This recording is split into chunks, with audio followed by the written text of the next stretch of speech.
একটু ধরো একটু ধরো একটু ধরো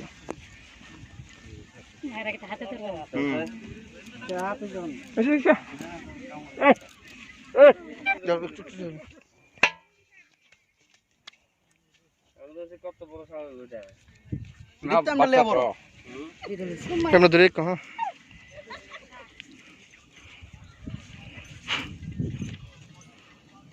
হ্যাঁ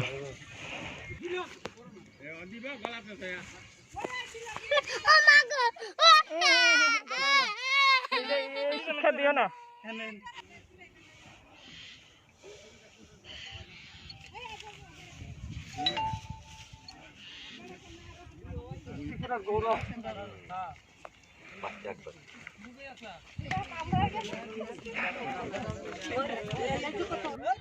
এটা লক্ষ্মীপুর পঞ্চায়েতের আওতাধীন।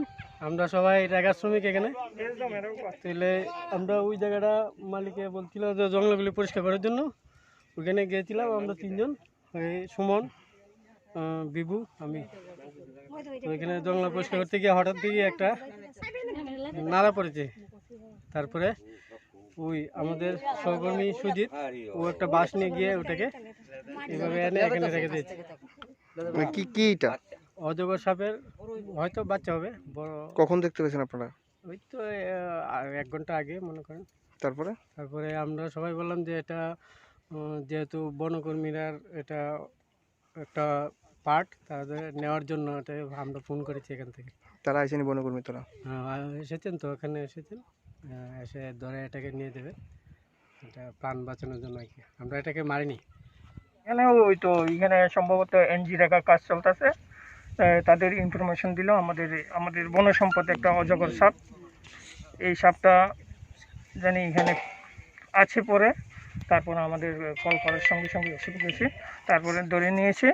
এটা আমরা এখন 18 মুড়া না হয়তো বড় মুড়াতে ছেড়ে দেওয়া হবে। কখন মানে আপনারা খবর পাইছেন? কখন বলতে ওই তো 10-15 মিনিট আগে আমরা খবর পেয়েছি, সঙ্গে সঙ্গে আমরা। কতটুকু বড় সাপটা?